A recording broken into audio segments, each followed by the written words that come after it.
Booze and Babes, welcome back to the Bar with Mar. Today we are cooking, we chefing it up in the kitchen, and we're making a spaghetti sauce from scratch. So first up, we got some ground beef. I used the leanest that I can find, 92% lean and 8% fat, I think. Get you some crushed tomatoes, some diced tomatoes. I normally get the fire roasted from, I don't remember the brand. When I find it, I'll tag it below, but I couldn't find those this time. Get you some sweet basil, some paprika. You see I made a mess, some sea salt. Some Worcestershire sauce, some black pepper, some roasted garlic, and then like a bay leaf or two. You can do that. And then you can also use fresh garlic or you can use mince. It's up to you. I prefer fresh. And then I had some white onion left over. So I was like, yep, it's going down with that too. And then you're going to need some sugar. You don't need sugar, but you do. It's up to you. But you can decide once I show you how to do this. So make sure you're cleaning up after yourself. The more you clean, the less work you have to do at the end of your session. Work smarter, not harder. My mama always told me that. So make sure, like I said, you're cleaning up after yourself. I'm in California, so we have compost bags. You'll see me pop that out in a minute. So I'm going to crush my garlic with my knife, just to kind of pop it open, bust it open, and okay. Just to kind of, like I said, get that open and get your cloves out. Again, we use compost bags, so you see me just peeling the skin off and everything. Okay, if anybody has trypophobia, when you open garlic like the way that I just did it, it's so triggering. The bottom, it stresses me out. But look at that. So gross. But yeah, put it in your compost bag, in your trash, however you want to do that. Just make sure you're cleaning as you go. Minimize the work. And again, don't nobody want no dirty food. I didn't say that. But that's what I was thinking. If you got a dirty kitchen, I feel like you got dirty food. So nobody wants that. But so here you see me just kind of like cleaning up after myself, and I'm gonna start to peel the garlic so that obviously we can use it. I peeled all of these by hand. You see me here try to crush it like I see them do on TV all the time, and it just wasn't working for me. Maybe I don't have the right type of knife, but I just started to peel it by myself because I was like, this is stupid, and it was hard because I have nails on. But a pro tip that I didn't do, I don't know why I didn't do it. You can put your garlic your cloves of garlic in the microwave when they're open like this. You can put your cloves of garlic in the microwave for about like 5 to 7 seconds, and the oils will heat up and that skin will slide right off. I do not know why I didn't do that this time. I guess I just wanted to show you how to peel garlic, but it's really unnecessary. Put it in the microwave. I promise you it'll change your life. So I'm putting them into my food processor because I done got bougie ever since I got this food processor. I don't chop garlic or onions no more. No more smelling like it for me. So yeah, just put your cloves of garlic in. Now it's up to you how many you want to use. I OD on garlic every single time. I love garlic. It's my favorite, one of my favorite flavors. Probably my favorite flavor. So I used about 6 cloves of garlic in this, but again, it's up to you. You can use however many you want to. It's totally up to you. Okay, so boom, got all of our garlic peeled that I wanted and put into the food processor. Next up, I'm of course cleaning up as I go, as always, but next up, I'm gonna put my white onion in there as well. Literally, my neighbor gave me this food processor. I took her cupcakes on my birthday, and she was like, you need anything for your apartment? You want this? It was still in the box, brand new, never used. So I was like, bet it up, sis. Thank you. And I will never go back. It's my favorite thing. So again, just pop those onions in there. You don't even have to chop your onions. No more tears for you. But if you don't have one, I'm so sorry. It's okay. Chopping onions, there's nothing wrong with it. If you gotta cry it out, you gotta cry it out. Do what you gotta do. So here look at that. Oh, that junk's sweet. Just put it in there and you just chop it up. Make sure you get it off the sides, because it'll get stuck on the sides and you don't get that consistency that you want. I like mine very fine. I need the flavor, not the texture. But if you like bigger chunks, I do that sometimes too. It really just depends on how I feel. Today I just wanted to kind of go for a mince. So on to browning the meat.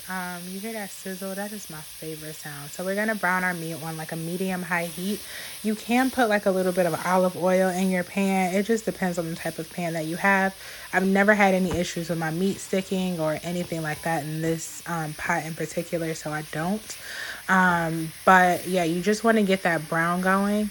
I like to get it a little bit brown so you still have a lot of the pink or red in there before I start adding my spices. So let's brown our meat.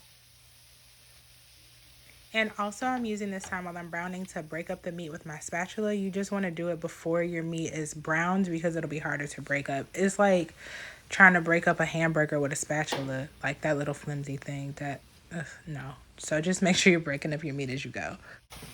All right, so now we're gonna start adding in our spices, our seasonings, our flavor. Okay, you thought I wasn't when I was. Don't be fooled. Never lacking there. You don't have to put your seasonings in any particular order. You can put them in however they come. I was literally just putting in what I was grabbing off the counter behind me. So, added my salt, my black pepper, my roasted garlic. Side note: those are my top 3 seasonings in anything that I make. Almost like I have black pepper, salt, and garlic powder in almost everything that I make. You got to. I mean, you just have to. So as you're putting your seasonings in, you want to make sure you're like moving your meat around just to kind of spread that flavor around. Because, yeah, that's important. So move it around. Shake, shake, shake it up. Stir the pot. Okay, stir the pot.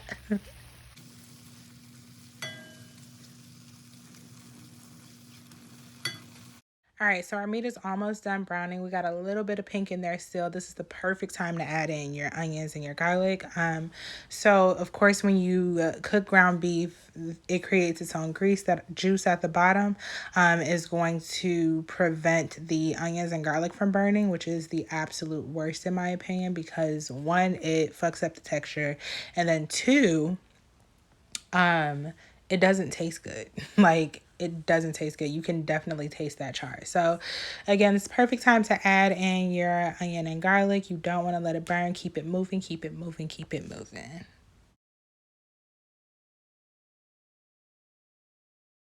All right, so great. Look at our meat. It's all brown or whatever. So now we're gonna use our crushed tomatoes and pour that in. And look, it already looks like a sauce a little bit. Crushed tomatoes are amazing. They're just everything. So you want to get all that you can out of the can, but and I laugh at my own jokes. You want to get all that you can out and just stir it in. Then you're going to add in your diced tomatoes. You can use the juice from the diced tomatoes to give it a more watery consistency. Some people like to add water to theirs. I'm not a fan, never been a fan. So the juice from the tomatoes will give you that like looser consistency, and that's good. So stir it in, and you see, like, look, you already got a sauce. It's almost there. So again, just stir it up, stir it up, stir it up. If your sauce starts to bubble, that is a tongue twister. If your sauce starts to bubble, be sure to turn your heat down, as you see I did. Next, we're going to add in our basil. You can be generous with the amount of basil that you put in because basil really gives it that flavor. You can also use oregano. It gives it definitely a more Italian taste. It is an Italian dish, but oregano really gives it like that Italian seasoning feel. And then, yeah, that's pretty much it for those. Add in your bay leaf. I only use one. A bay leaf is literally so powerful in taste. It reminds me of rosemary, just with how rosemary or like thyme, just with how robust the taste is and how defined it is. So you really only need one. Let it simmer in there. We're gonna, put that together. Then you're gonna use your Worcestershire sauce. I don't know if I'm saying that right, but bear with me. Just a few drops of that. Another secret little pro tip that you can use for spaghetti sauce or marinara sauce, again, whatever it is that you want to call it. Okay. I never share this with anybody, but I'm going to share it with y'all because I really rock with y'all. Soy sauce. Use a little bit of soy sauce opposed to the Worcestershire sauce or in addition to the Worcestershire sauce, and it completely alters the flavor of your sauce. It just like depends on what you're going for. But soy sauce and spaghetti sauce is bomb, I'm telling you. So, yeah, just make sure you're adding in your things. I'm adding in some salt here. We're gonna re-add in salt, pepper, and garlic powder. All of your spices just to kind of get that flavor that you want.